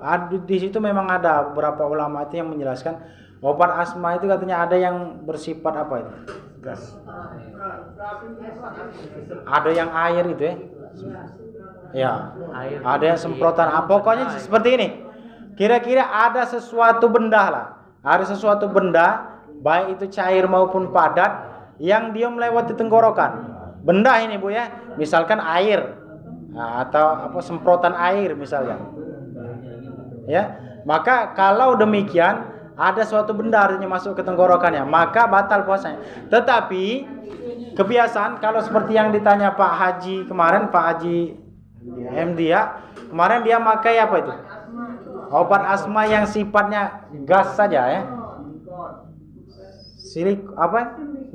Simbikot ya. Nah, kami belum tahu itu mana simbikot itu karena belum mengalami. Nauzubillah ya. Sudah kasih rasa. Nah, kalau dia tidak ada rasa ya, kemudian baunya udah ganti, maka tidak kategori membatalkan puasa. Itulah dijelas apa? Oh, sebentar ya, sebentar. Nah, maka tidak dikategorikan batal puasanya. Maka disebutkan di dalam Fiqhul Haya itu Imam apa namanya? Ustaz Sarwat itu. Obat asma itu tidak kategori batal puasanya. Ya, obat asma itu. Tetapi seperti yang dijelaskan Pak dia itu tidak ada baunya. Kemudian tidak ada rasanya, ya. Kemudian tidak ada benda yang masuk ke tenggorokan kita itu. Benda itu bisa berarti cair atau padat. Misalkan ada kan air, misalkan air yang dia itu semprotan, air ya. Air terasa dia lewat di tenggorokan. Maka ini artinya benda yang sudah masuk itu. Ini semacam angin, Pak. Nah, kalau angin baik tidak dikategorikan batal puasanya. Oke, silakan Bu. Silakan Bu, ya. Tanya doa. Waalaikumsalam warahmatullahi wabarakatuh. Ya Bu, silakan. Kalau wanita yang saat bulan Ramadan dia hamil atau menyusui, setelah anaknya besar dia mau membayar puasanya, hari-harinya kan dibayar dengan fidyah, dengan fidyah. Terus tuh saat dia sudah bisa berpuasa, anaknya sudah besar, apakah dia membayar puasanya Sendiri. atau Anaknya anak. enggak? Si ibu tadi kan Oh, si ibu, ya. Iya. ibunya membayar kodenya di saat kita bayarnya di puasa Senin Kamis, bisakah atau dia harus harinya hanya berdiri sendiri Ramadan dia? Tidak seperti itu. Tapi boleh di hari-hari yang lain kecuali hari-hari yang diharamkan. Ya. Kita mengqadha puasa itu boleh di hari yang lain. Misalkan kita sandingkan dengan puasa Kamis, Senin Kamis ya. Nah, boleh. Tapi niatnya itu niat qadha, bukan niat Senin Kamis, niat qadha ya. Nawaitu shaum maghdin Apa niatnya itu? Ada teks Arabnya itu. Nah, niat puasa bahasa Indonesianya dalam hati kita, sengaja aku berpuasa esok hari untuk mengqadha puasa Ramadan. Ya. Niatnya. Maka kalau kita niatkan misalkan puasa qadha di hari Senin, otomatis Bu, dua dia dapatkan. Puasa sunnahnya Senin dapat, qadhanya lunas. Tetapi niatnya itu qadha bukan sunnah, ya. Nah, boleh saja kapanpun boleh kita mengqadha puasa. Ya, tetapi kecuali hari-hari yang diharamkan. Misalkan hari tasyrik, itu haram untuk kita berpuasa walaupun qadha haram puasa. Ya, hari tasyrik itu hari apa? Tanggal 10, 11, 12, 13 Zulhijjah. Kemudian Idul Fitri misalnya, itu haram puasanya. Idul Adha ya hari tasyrik tadi. Nah, tidak boleh kita walaupun mengqadha puasa tidak boleh, tetapi carilah di hari-hari yang lain. Yang lebih enak itu memang dicari tempat-tempat atau waktu-waktu yang disunahkan puasa, karena otomatis dia dapat sunnahnya, dapat dia. Niatnya qadha tapi bukan niat sunnah. Walaupun anaknya sudah besar, tidak apa-apa kita qadha puasanya, ya. Tidak apa-apa. Nah, walaupun ada konsekuensi itu, kalau kita perdalami ada konsekuensinya. Kita mengqadha puasa itu, Bapak Ibu yang dirahmati Allah Subhanahu wa taala, jangan sampai terlewat Ramadan yang datang. Ya. Jangan sampai terlewat. Misalkan kalau Aisyah itu di dalam riwayat hadis itu bulan Sya'ban. Aisyah itu, kalau di hari-hari yang lain kata Aisyah itu berat untuk mengqadha, tapi ketika bulan Sya'ban diqadhanya. Karena bulan Sya'ban itu memang sunahkan untuk berpuasa sunnah, untuk memperbanyak. Maka dengan dia mengqadhanya otomatis dia mendapatkan sunnahnya, dapat juga. Nah itu. Jangan kita lewat Ramadan ini kita ketinggalan. Ramadan depan belum lunas kita. Nah, maka ada konsekuensi tertentu di situ, ya. Ada konsekuensi tertentunya. Walaupun tetap wajib untuk dia mengqadhanya. Mungkin itu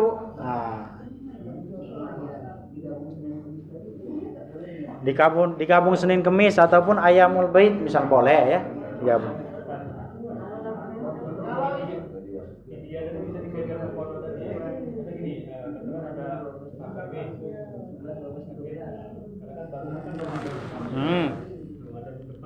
Ya. Kalau seandainya masih sakit, ya. kan dia bisa qadha. Itu harus fidyah, boleh nggak di akhirnya fidyah? Atau harus pas zakat itu fidyah? Tidak mesti harus zakat fidyah itu, Pak, ya. Pas akhirnya bisa ya. Bisa, dia fidyah itu bisa. Ini jangan kita salah pahami bahwasanya bayar fidyah itu harus pas hari raya. Kalau bukan hari raya tidak boleh lagi fidyah. Jangan seperti itu kita memahami. Ya. Fidyah itu kapan boleh, memang kalau orang-orang itu mengambil kesunahannya. Kesunahan itu memang sekalian dia berbagi kepada fakir miskin, ya. Ketika menjelang hari raya. Memang seperti itu, ya. Tetapi kalau seandainya dia membayar fidyahnya baru sanggup 2 bulan yang akan datang, boleh, Pak. Tidak ada halangan. Silakan bayar fidyahnya. Jangan, memang ada itu sebagian, kalau lewat Ramadan tidak boleh lagi kaum fidyah misalkan. Tidak seperti itu cara kita memahami. Ya, tetap boleh dia membayar fidyah. Ya. Karena tidak ada batasan waktu fidyahnya itu. Sama seperti dengan qadha tadi. Oke, masih ada, Bu? Ya, Pak, silakan. Ini kan masa balik kita kan mulai kan lain-lain masa baliknya kenapa? Kan itu kan tak tahu kita sudah berapa kali tinggal. Mana bodohnya itu? Kan mulai balik gitu kan. Iya. Memang ada ya. Yang tinggal ketika mungkin di masa kecilnya mungkin kita belum dilatih kan. Setelah kita balik misalkan batasannya tadi balik tadi, kalau laki-laki tadi mimpi tadi, ya. Ketika dia mimpi, lalu kemudian dia belum terbiasa untuk puasa, ketinggalan puasanya. Yang kita yakini saja. Yang kita yakini, misalkan dulu aku puasa ini yang tinggal menurut perhitungan keyakinan kita selama 2 kali Ramadan berarti 60 hari itu saja qadha. Menurut keyakinan kita. Akan sangat sulit bagi kita kalau ingin menghitung detailnya. ya, karena apalagi lah sudah lewat lah puluhan tahun ya. Karena keyakinan, menurut keyakinan kita saja.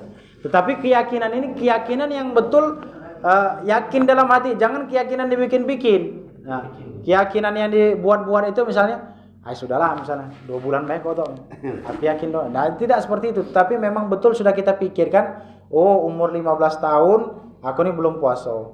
Umur 16 tahun aku ini puasanya setengah. Itu memang sudah kita, pemikiran kita memang sudah keyakinan yang kuat. Maka cukup dikodok menurut keyakinan kita saja. Kodok saja puasanya. Habis tadi ini ya, maksudnya dipaketkan puasa Senin Kamis. Ya, paketkan puasa Senin Kamis boleh, paketkan dengan puasa Ayyamul Bid boleh ya. Boleh dipaketkan seperti itu boleh. Kalau kita Senin Kamis berarti seminggu cuma dapat 2 hari ya. Sebulan berarti dapat 8 kali. Teruskan saja, terus seperti itu. Seumur hidup baru selesai ya. Nah itu untuk kodok puasa yang sudah kita tinggalkan ketika kita masih balik dahulu ya. Baru kita kodok ketika kita sudah ingat sekarang misalkan. Oke Pak Ustaz. Ya silakan Pak. Assalamualaikum warahmatullahi wabarakatuh. Waalaikumsalam warahmatullahi wabarakatuh. Dengan pertanyaan Pak Mandino tadi, masalah berarti ahli waris tadi tidak bisa membayar dengan kodok, cuma bisa membayar dengan fidyah. Yang kedua pertanyaan saya, bagaimana di siang hari di bulan Ramadan ini nyikat gigi pakai odol sama dengan inhaler seperti obat pilek itu, ataukah itu kan ada rasa Inhaler. ada rasanya Tapi pedas manis kan? Iya. Oke. Sampai lamo di mulut itu sampai ketelan Amanah tetelan batal. Iya. dengan waktu yang lama, Dengan waktu jeda yang lama. Iya. Terima kasih. Ya. Ini makai masalah gosok gigi, makai odol tadi ya. Itu makruh hukumnya Pak ya, makruh. Kalau dia sudah lewat jam 12 siang tadi ya, makruh. Yang dikategorikan batal tadi, ingat batasan yang tadi Pak, lewat tenggorokan, kemudian kalau hidung ini lewat batang hidung yang sampai ke sini. Maka inhaler itu sampai kemana Pak dia? Sampai dalam sini tidak Pak? Maka inhaler. Bau. Apa itu? Baunya masih. Baunya itu ya. Ya. Kalau inhaler itu kan Kalau bau itu tidak kategori masuk Pak ke dalam ini kita ya. Contoh kita pakai minyak wangi Pak. Maka minyak wangi itu tidak kategori batal ya. Maka sama seperti bau itu. Ya. Tidak kategori batal. Jangan masuk ke di dalamnya. Ya, cukup kita cium dari sini saja, Pak. Dari apa? Dari luar hidung. Tidak mungkin kita masukkan sampai ke sini kan, Pak? Itu tidak kategori batal, tidak kategori batal. Begitupun juga dengan gosok gigi tadi ya. Gosok gigi kan pakai pasta gigi misalnya pagi-pagi. Lalu kemudian kita cuci, yakin kita sudah bersih, sudah keluar semua pasta giginya. Lalu kemudian ada hawa itu, Pak. Hawa apa namanya? Rasa min itu, rasa apa namanya? Pedas itu ya. Nah, itu kalau kita sudah yakin betul itu sudah keluar, sudah habis itu Pak, tidak apa-apa, tidak kategori batal. Ya, tidak apa-apa, tidak ada kategori batal. Tetapi memang untuk kehati-hatian lebih baik tidak usah pakai pasta gigi tadi, cukup gosok gigi saja, ya. Bagusnya memang sudah gosok gigi itu sebelum subuh ya, memang biar kita lebih aman. Kalau seandainya cak mano ada rasa-rasa dingin misalkan, ada rasa-rasa dingin lalu kemudian tertelan ludah gitu. Nah, itu kan ada rasa-rasa dingin, telan ludah gitu. Itu tidak kategori membatalkan puasa kita. Ya. Karena makruh saja hukumnya. Tetapi memang sudah yakin betul, Pak. Kalau kita masih ragu, kumur-kumur lagi sampai itu namanya keumuman saja, Pak. Itu keumuman dan kebiasaan kita. Kalau kita biasanya misalkan gosok gigi itu pakai pasta gigi, lalu kemudian biasa kita dengan hawa minnya itu atau rasanya itu rasa dingin itu sudah bersih menurut kebiasaan gitu, sudah selesai ya. Jangan kita persulit, jangan nanti khawatir meludah terus ya sampai kering tenggorokan gitu, tidak seperti itu. Karena agama ini Pak, hukum-hukum yang diturunkan oleh Allah Subhanahu wa taala itu bukan untuk memberatkan kita, tetapi untuk mempermudah saja. Hukum syariat itu mudah, tapi mudah dalam artian memiliki tuntunan ya. Mungkin itu Pak ya. Yang ahli waris tadi tidak bisa mengkodok. Bayar fidyah kalau dia tidak bisa mengkodok ya.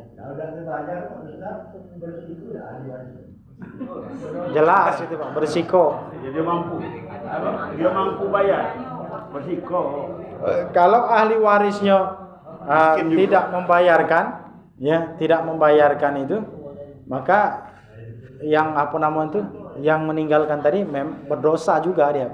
Berdosa. Dan kita juga dosanya bukan berarti dosa tidak mau membayarkan, tapi dosa tidak berbaktinya itu, Pak. Kalau dia tidak membayarkan. Kalau sesuatu yang tidak kita ketahui, maka insya Allah kita tidak dituntut. Kalau kita tidak tahu kan, Mbak Mano kita tidak tahu. Yang kita beda itu. Ya, kita itu dituntut sesuatu yang kita mengetahui tentang beban hukum itu. Kalau kita tidak tahu, Mbak Mano kita tidak bayar kayaknya. Iya, aman tidak tahu dah.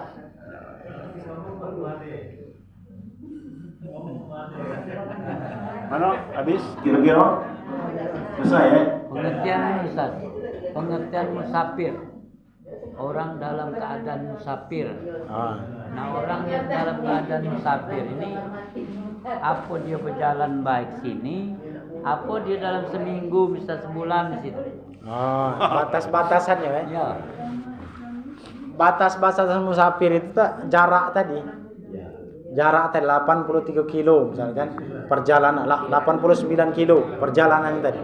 Nah, ketika dia musafir itu dalam perjalanan 89 kilo dan itu bukan tempat dia bermukim.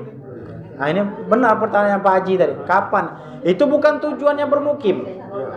Tujuannya bermukim. Tujuan bermukim itu contoh seperti ini. Saya tempat tinggal di Palembang. Lalu kemudian ke Jakarta. Dan di Jakarta saya ingin mukim di situ. Menetap diri artinya mukim itu ya. Menetap diri di Jakarta itu selama 3 hari. Nah, maka itu ketika kita sampai tidak ada lagi dalam kategori musafir. Tetapi kalau hanya sekadar perjalanan saja, tidak kita menetap di situ, tidak mukim. Nah, kita musafir namanya. Ya tidur misalnya di masjid misalnya. Nah, itu musafir itu Pak. Tidur di masjid misalnya gitu. Iya. Nah, kemudian kita setelah dari situ berjalan pergi lagi ke Mano, itu musafir dalam kategori. Iya. Tetapi setelah kita dari sini ke Jakarta, itu perjalanan, boleh kita batalkan puasa kita. Ya, diganti dengan hari yang lain. Setelah sampai di sana, di Jakarta tadi, tempat anak tadi, keesokan harinya kita sudah berniat mukim di situ. Maka puasa kita. Puasa kita tidak kategorikan musafir lagi karena kita sudah mukim di situ. Ya. Memang ada itu pembahasan, ada itu, tapi kami terus terang referensinya belum kuat, kami belum berani menjelaskan. Memang ada, misalkan 3 hari dia di kampung itu karena itu bukan tempat tinggal dia, maka dia kategori musafir pada saat itu. Ada memang itu penjelasan orang, tapi kami belum berani menjelaskan karena misalnya dia tuh melompat-lompat misalnya dari sini. Iya. Dari Palembang Sentul. Iya. Buat hari ya. Benar. Pergi lagi ke Tiongkok misalnya. Itu musafir, Pak.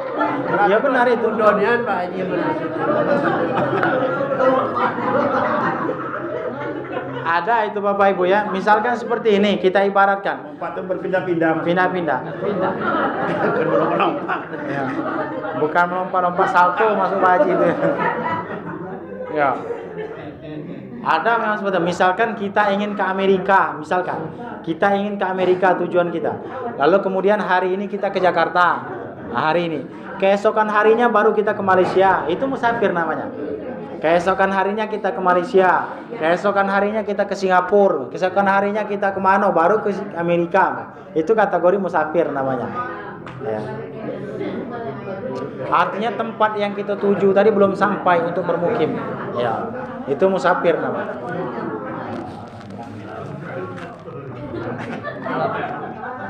Oh, mungkin itu Pak ya. Oh, enggak tahu itu tuh. Banyak enggak tahu dalam keadaan musafir. Iya. Memang betul musafir itu agak lumayan Ya, silakan Bu. Dalam musafir itu perjalanan. Assalamualaikum warahmatullahi wabarakatuh. Waalaikumsalam warahmatullahi wabarakatuh. Pak Ustaz mau nanya tapi bukan masalah puasa, tapi masalah wudhu. Oh ya, wudu ya. Ini Pak Ustaz, kalau ada dua pendapat. Katanya kalau bersentuhan suami istri tanpa sengaja kena kulit, itu ada yang ngomong batal, ada yang ngomong tidak batal. Dua versi, Ya. benar. Terus satu lagi Pak Ustaz, misalnya kita wudhu dari rumah. Ya. Perjalanan ketiga teh ayam misalnya Pak Ustaz. Iya, iya. Wudhu lagi. Batal dah. Batal atau tidak? Intinya, karena kemarin waktu dibahas di sekolah, intinya ternyata tidak batal. Memang betul Karena itu. membatalkan wudhu tuh kalau kita keluar Ya. betul, Iya, iya, iya. nah itu kan di luar, ada Ya. bukan najis, bukan Ya. ada. Jadi tidak membatalkan katanya. Apakah benar atau tidak? Benar itu. Misalkan kita yang kedua dulu Pak, itu yang paling mudah untuk dijawab. Yang kedua, misalkan kita berwudu dari rumah, lalu kemudian ketika datang ke masjid, tahu-tahu misalnya di perjalanan ada kotoran dan nempel di kaki kita. Memang wudu kita tidak batal di situ. Cukup hilangkan najis saja. Tak perlu wudu lagi kita. Karena yang membatalkan wudu itu salah satunya keluar sesuatu dari kubul dan dubur kita. Kalau tidak, itu tidak batal gitu. Tidur misalnya, ya dibersihkan. Ya, makanya dicuci saja. Tidur kategori membatalkan wudu ya. Tidur itu wudu kita batal kalau keadaan tidurnya tidur yang tidak duduk seperti ini. Kalau kita duduk seperti ini lalu kemudian kita tertidur, tidak batal wudu kita. Tapi kalau kita tidur sebagaimana biasa kita tidur, maka wudu kita batal. Itu salah satunya yang membatalkan wudu kita. Makan, minum itu tidak membatalkan wudu ya. Tapi puasa batal, tapi jangan kaget salah paham lagi. Makan tidak batal. Ya. Jadi itu masalah ada sesuatu kotoran atau najis yang menempel di badan kita, itu tidak membatalkan wudu. Cukup dibersihkan saja. Dicuci baik, dibersihkan. Tidak perlu kita mengulang wudu lagi ya. Nah, itu masalah kotoran. Lalu kemudian masalah bersentuhan tanpa sengaja orang yang bukan muhrim kita ya. Suami istri. Nah, itu bukan muhrim dalam artian itu mereka itu boleh kita nikahi ya. Suami istri jelas itu ya. Muhrim dalam artian di sini muhrim itu ada dua Bapak Ibu. Kami lupa istilahnya itu. Ada muhrim, artian muhrim karena karena pernikahan. Muhrim karena pernikahan itu dia jadi muhrim kita, tetapi tetap batal ketika bersentuhan wudu. Itulah suami atau istri kita. Ada muhrim itu anak kita, itu mantu misalnya, itu muhrim. Nah, lalu kemudian bagaimana misalnya bersentuhan kulit laki-laki dan perempuan yang bukan muhrim, yang biasa kita ketahui. Yang bukan muhrim itu artinya orang-orang yang boleh kita nikahi ya.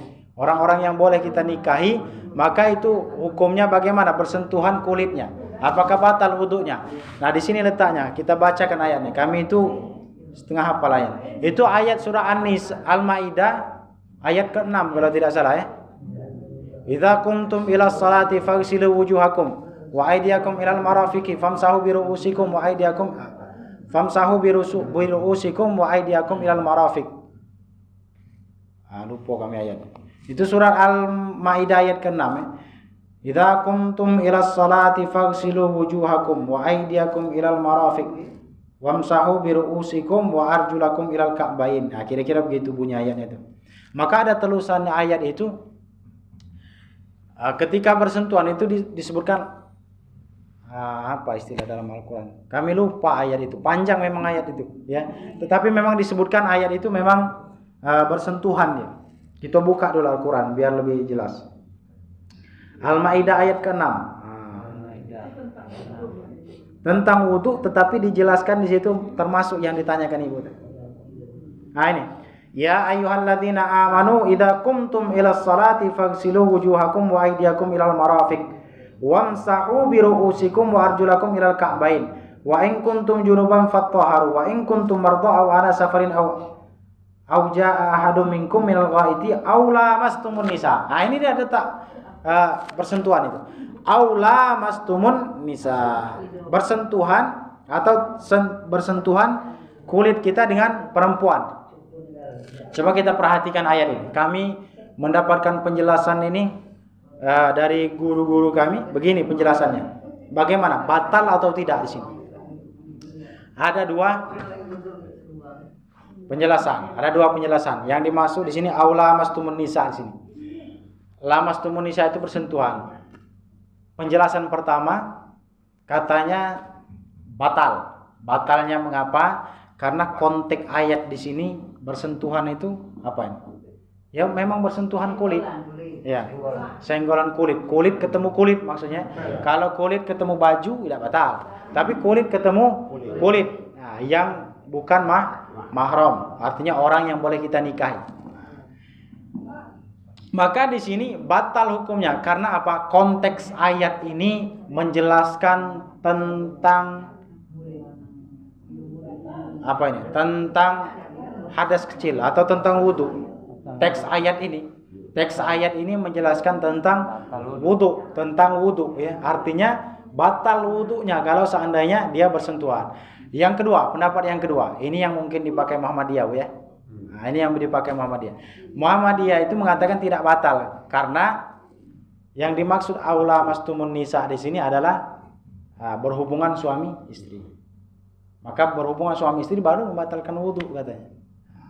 Nah, ini penjelasan-penjelasan dari para ulama. Tetapi kalau kami, ini pribadi kami, mengambil amannya batal wudunya karena memang konteks ayat ini lamastumun nisa di dalam ayat di dalam Al-Qur'an itu ada beberapa ayat yang menyebutkan aula mastumun nisa ya.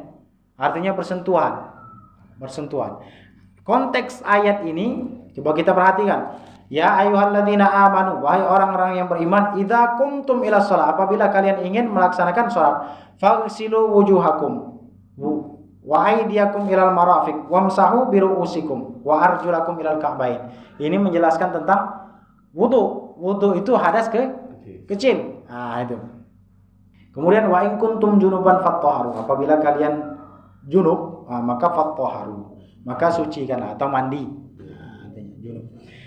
Baru disebutkan di sini di pertengahan ayatnya aula mastumun nisa, apabila bersentuhan. Konteksnya hadas kecil atau bukan hadas kecil. Konteksnya itu yang membatalkan wudu, konteksnya di dalam ayat ini. Jadi bukan berarti dia ini seperti yang diterjemahkan itu berhubungan suami istri. Karena nanti ada di dalam Al-Qur'an itu yang memang dia menyebutkan suami istri seperti dalam surah At-Talaq itu. Dalam surah At-Talaq dia teksnya lamastum juga teksnya itu. Massa itu bersentuhan. Tetapi memang awal pembicaraan memang membicarakan suami istri dia. Nah, maka di situ baru dikatakan hubungan suami istri, diterjemahkan begitu. Ini artinya memiliki kaitan dengan wudu. Artinya kalau dia bersentuhan batal wudu. Itu dalam mazhab Syafi'i. Itu secara umum singkatnya saja. Secara detailnya batal wudunya. Tetapi tidak memunafikan ada yang berpendapat tidak batal karena dia menerjemahkan ayat ini yaitu berhubungan suami istri, maksudnya lamastum di situ ya. Mungkin itu Bu ya yang sengaja tidak sengaja batal. Batal, sengaja ataupun tidak sengaja dia bersentuhan batal. Nyiumnya Tambah batal itu. Ya. Nah.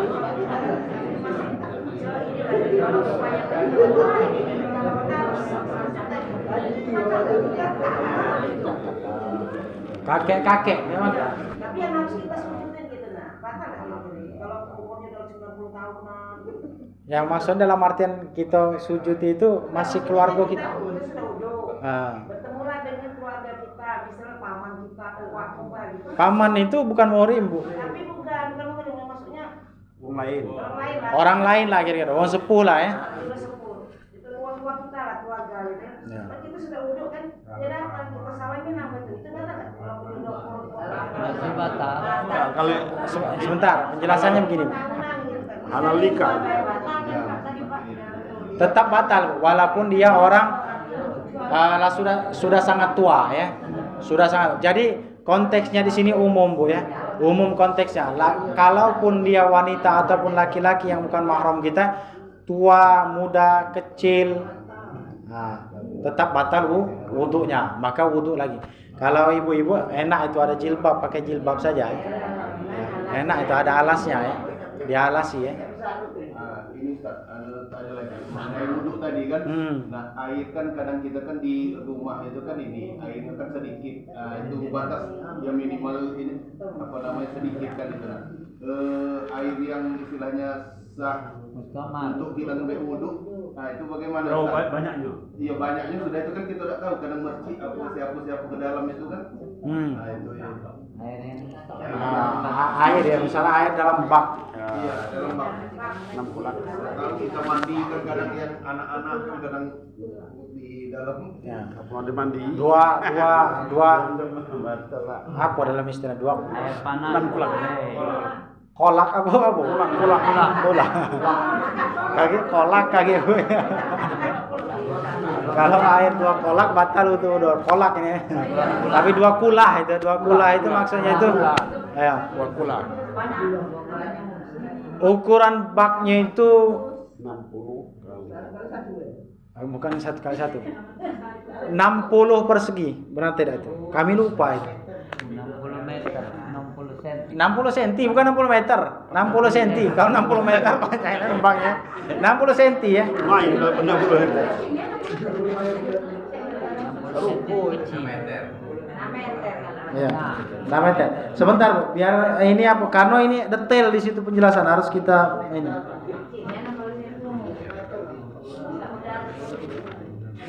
tentang air ya karena di situ memang ada ukurannya karena kalau kita jawab ini tidak tepat. Air mustakmal dengan kaki tidak boleh. Air kopi tidak boleh. Nah di sini dijelaskan Bapak Ibu di sini maksud 2 kula adalah kira-kira 500 kati Baghdad. 500 kati ini bingung juga ini apa maksudnya. Kaki Baghdad puluh. Kati Baghdad, kati itu ada timbangan ini apa ukuran orang Baghdad. Kalau kaki orang India panjang. Bukan kaki Pak, tapi kati di sini jelaskan. Kati. Kati itu Ukuran. liter apa dia? Iya.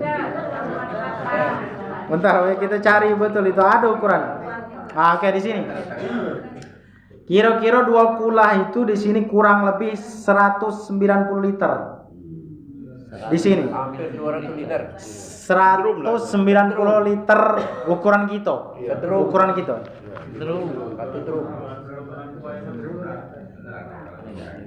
Satu seperempat hasta. Hastanya apa? Ya. 1/4. 60 cm tadi ya, benar lah? 60 kali 60. Ya. 60 persegi ya. Tinggi 60, lebar 60, luas 60. Nah, maka kalau dia penuh itu 2 kula namanya. Jadi boleh wudhu situ. Boleh berwudu di situ boleh. Lalu pertanyaan ini tadi, bagaimana kalau seandainya ukuran air itu tidak sampai 2 kula? Lalu kemudian ada percikan air yang masuk ke situ. Apakah itu termasuk mustakmal? Nah, mungkin di sini perlu kita penjelasan. Air mustakmal itu perlu kita pahami Bapak Ibu. Air mustakmal itu air yang sudah terpakai. Air yang sudah terpakai. Contoh air yang mustakmal, yang sudah terpakai untuk bersuci tapi dimaksud sini ya. Contoh misalnya. Kita berwudu, nah, kita nyuci muka. Kemudian di bawah ini ada ember kita sediakan untuk mengambil air tadi. Maka air yang dalam ember itu namanya air mustakmal. Karena dia sudah dipakai untuk bersuci yang wajib. Nah, itu yang dimaksud dikatakan mustakmal. Lalu kemudian lagi misalkan pakaian, bekas pakaian gitu, kita masukkan ke dalam air yang kurang 2 kula tadi. Nah, kita masukkan pakaian gitu dalam itu. Lalu kita ambil, kita untuk wudhu, itu mustakmal namanya. Nah, itu yang dinamakan mustakmal. Tapi kalau percikan air tidak dalam kategori mustakmal, percikan air. Percikan yang kebiasaan umum gitu. Ya, percikan, jangan kita sengaja misalnya disemburkannya enggak ada. Tapi percikan yang disengaja. Contoh dalam ember. Contoh dalam ember gitu. Kita berwudu, lalu kemudian kita cuci muka. Tanpa kita sengaja percikan itu ada masuk dalam ember. Walaupun kurang 2 kula tetap sah untuk kita berwudu. Kita ambil lagi. Percikan. Iya, makanya tadi percikan yang percikan yang umumnya, percikan yang umum kebiasaan gitu. Mandi dalam bak misalnya, bukan dalam bak sih, kita gayung dalam. Kalau kita nyebur dalam baknya itu. Maksudnya kita ambil gayung dalam bak ya. Lalu kemudian ada bekas percikan kita itu masuk ke dalam bak. Maka bak itu tetap boleh kita gunakan untuk berwudu. Ya, boleh karena percikan umum itu namanya ma'fu anhu dalam fikih itu artinya dimaafkan ya. Kecuali kalau disengaja tadi. Disengaja misalkan kita ambil ember di depan kita, lalu bekas cucian muka kita ditampung. Nah, ditampung. Bekas cucian muka kita tampung di ember itu, lalu kemudian yang di bawah itu kita untuk wudu lagi. Nah, itu tidak boleh. Itulah yang dimaksud kategori mustakmal tadi. Tapi kalau hanya percikan pada umumnya bukan membatalkannya, tidak membatalkan ini wudu kita. Airnya tetap boleh. Lalu kemudian bagaimana kalau airnya kurang dari 2 kula dan najis? Misalkan kurang dari 190 liter tadi ya. Misalkan 100 liter. Lalu kemudian ada tai cicak nyampak ke dalam itu. Nah, itu tidak boleh lagi, namanya mutanajis namanya. Mutanajis ya. Ada tai cicak nyampak dalam ember misalnya yang kurang 2 kula. Nah, itu mutanajis namanya. Tapi kalau dia sampai 2 kula, tidak merubah bau, tidak merubah warna ya. Tidak, ini dikatakan mutanajis boleh. Misalkan bak kita lebar di rumah. Tahu-tahu ada cicak nyampak tai cicak dalam bak itu. Baunya tidak berubah, warnanya tidak berubah, rasanya tidak berubah. Rasa kebiasaan air maksudnya kan. Ada kati rasa air kan. Tahu-tahu kalau kita cicipi masin misalnya air karena tai cicak tadi misalnya. Ayo, misalkan ya. Nah, itu air mutanajis namanya. Nah, kalau dia sampai 2 kula, ada najis yang sedikit tidak merubah warna, tidak merubah bau, tidak merubah rasa, maka boleh untuk kita berwudu di situ. Tetapi kalau kurang 2 kula, walaupun tidak merubah bau, tidak merubah warna, tidak merubah rasa, mutanajis namanya. Tidak boleh lagi ya.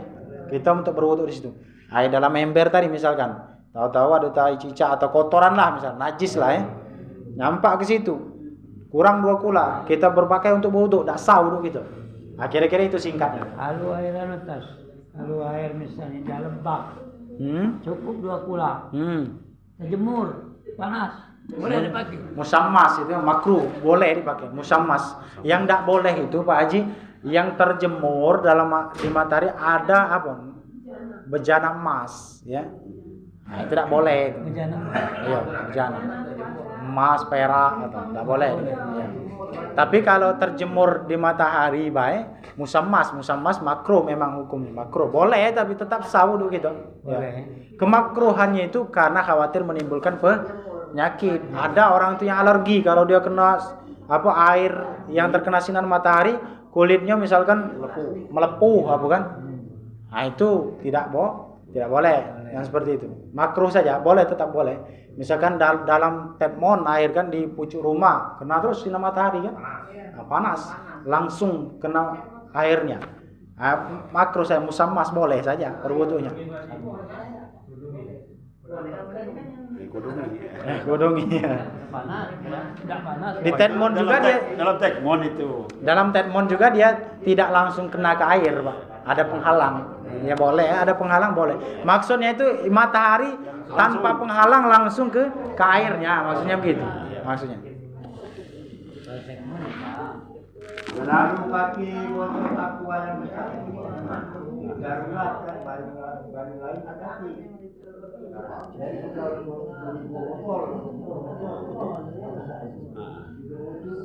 Boleh, boleh Pak ya, boleh.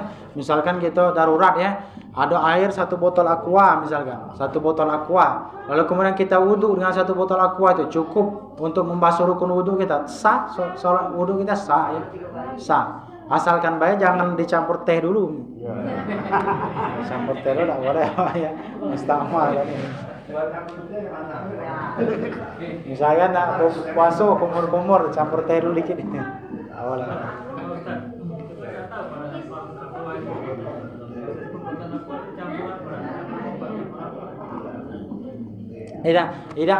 Tidak kategori apa namanya yang kita ketahui Pak. Kalau seandainya botol aqua kan itu sudah di apa namanya itu?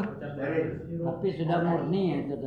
Aqua itu sudah apalah maksudnya? Sudah umum di dalam ini kita bahwa aqua itu tidak ada najisnya, sudah apa namanya?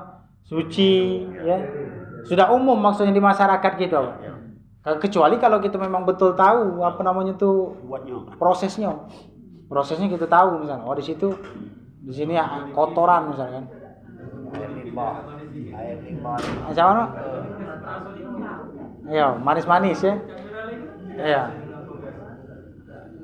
Ya itu tidak dikategorikan, tetap sah ini wudhu kita. Karena itu sudah ma'ruf di kita Indonesia. Ma'ruf itu artinya apa? Sudah kita pahami, sudah kita apa namanya biasa di kita Pak ya di Indonesia. Kalau aqua itu suci ya, kemudian tidak berupa warna apa namanya halal lah kira-kira itu. Sudah ma'ruf, sudah kita pahami ya. Kecuali kalau kita detail tahu cara proses pembuatannya. Mungkin itu Pak ya. Masih ada? Mungkin nak melanjutkan masih nak ataman apa dah? Mau nak ada ataman kita nak apa sampai jam 8. Jadi kita dari sana. Oke, karena itu kita cukupkan sampai di sini. Mungkin lebih banyak kita doa saja Ustaz. Ya. Baiklah Bapak Ibu yang dirahmati Allah Subhanahu wa taala, di akhir majelis kita mari sama-sama kita berdoa kepada Allah Subhanahu wa taala. A'udzu billahi minasyaitonir rajim. Bismillahirrahmanirrahim. Alhamdulillahirabbil alamin. Assalatu wassalamu ala asyrafil anbiya'i wal mursalin wa ala alihi wa sahbihi ajma'in. Allahumma shalli ala sayyidina Muhammad wa ala ali sayyidina Muhammad. Allahumma ij'al jam'ana hadza jam'an marhuma wa tafarruqana min ba'dihi tafarruqan ma'suma. Allahumma inna na'udzu bika min 'ilmin la yanfa' wa min qalbin la yakhsha wa min nafsin la tashba' wa min da'watin la yustajabu laha.